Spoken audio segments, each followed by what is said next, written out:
Good morning, everybody. My name's Michael Long, and thank you for joining me. Today is March the 3rd of 2012, March the 12th of 2012, and thank you for joining me. I appreciate it. Today I want to talk about what's going on with the Ron Paul campaign. And it's likely that he will not win the popular vote, but what's to say that he will? Right? We got at least 23 more states to go, or at least 23 including various other colonies. He won, by the way, the Virgin Islands in first place with the popular vote with 29%, followed by Mitt Romney at 26%. And I guess they gave all the delegates to Romney, all 9 of them. Ron Paul at least got 1 or something. At least, so that would give him 8, but according to many calculations, he got about 9 delegates. Romney, that is. And so basically, Ron Paul, he's left with no delegates and a popular vote win.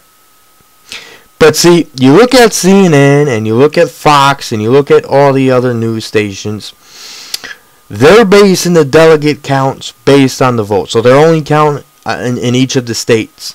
So they're only counting the bound delegates. Those are the delegates that are assigned a candidate based on the votes. So they go and represent, the delegates represent who and what the voters want. So essentially you have the winner take all states, Romney, in which the winner gets all the delegates, and then you have the primaries, in which the delegates are awarded proportionately, as well as in the caucus states. The difference is with the caucus states compared to the primary states, where they only hand out bound delegates, who are the delegates that are given to each of the candidates based on the votes. The unbound are the volunteers, who will register to become delegates and who will volunteer to support whichever candidate they want. So if you count the unbound delegates and the bound delegates, the likelihood is that Ron Paul's in second place behind Mitt Romney. Now you look at CNN, they got Ron Paul with 67-something delegates, when Gingrich at 95, 90-something, and Santorum at 200 to 300, and Romney at 400 to 500 delegates, right? Because they're only counting the bound delegates. They're not counting the unbound delegates. And it seems to me Ron Paul at this point, at least according to speculation, seems to be able to get the most amount of unbound delegates, or at least the second most amount, or right around there, compared to any of the other candidates. And his vote count is higher than it was back in 2008. And so I strongly believe, even if he doesn't win the popular vote, that he will be a force to be reckoned with. And he will go to the Tampa convention, or wherever the convention is going to be held at, in Florida that is, at the last week of August, and he will either win the Republican nomination through the delegate race, and that's if he gets enough delegates to vote for him to put him over the top, or B, he's going to force all the other candidates to somehow submit. And they're going to have to choose an outside voter, or someone that's not running. Either that, or they're going to have to make up their minds who they want that's currently running. Because if they don't do it on time, they may not qualify to make it on the Republican, on the ballots. That could pave the way for a vote for the Constitution Party, or for either for the Constitution Party or for the Libertarian parties to make it on the ballots and to beat Obama in the general election. And then the voters are going to have to decide, well, if we don't like the Libertarian Party, we may have to go with the Constitution Party, which I think would be beneficial for the Constitution Party. Now, this is what the likelihood is.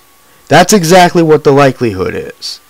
Okay, so that either Ron Paul will win the nomination through the delegate race in a brokered or open convention, or they're going to have to choose either any of the other candidates who's running, or anybody who's not running, or the likelihood is they probably won't make it on the ballot, hence paving the way for a third-party victory if Obama is not the popular choice with the people. And if he is, it could pave the way for an Obama victory, so who knows? There are other parties besides the Republican Party, so that people should keep in mind. So I think Ron Paul's doing good with the delegate count, if you include the amount of volunteers who are volunteering to be his delegates.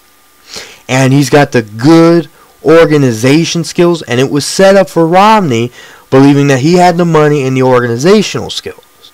And it seems like Romney only has the financial base. But Ron Paul does good with liberals and independents, right? He also does good with many conservatives on the right. So all he has to do is win the nomination, and he'll have an easier time in the general election, and could easily beat Obama if anything. So this whole idea that Ron Paul is unelectable, and therefore we got to choose someone who is truly unelectable like Mitt Romney or Newt Gingrich or Rick Santorum, because hence Ron Paul's unelectable. It's a bunch of bull. Because Ron Paul's been elected to Congress more than one time. He's a 12th term congressman. He can easily win the general election if he wins the primaries, and so he's as electable as electable can be. And the people in the media are saying that he's not electable, meaning that they're brainwashing the people to vote for some idiot like Mitt Romney or Newt Gingrich, who always constantly flip-flops, including Rick Santorum, and they flip-flop constantly, and that's ridiculous. So the people should wake up and understand who the real electable candidate is, and that being Ron Paul, and they should get off their freaking high horse with this electability garbage and vote for someone who truly matters. I'm Michael Long, and thank you for joining me. I appreciate it.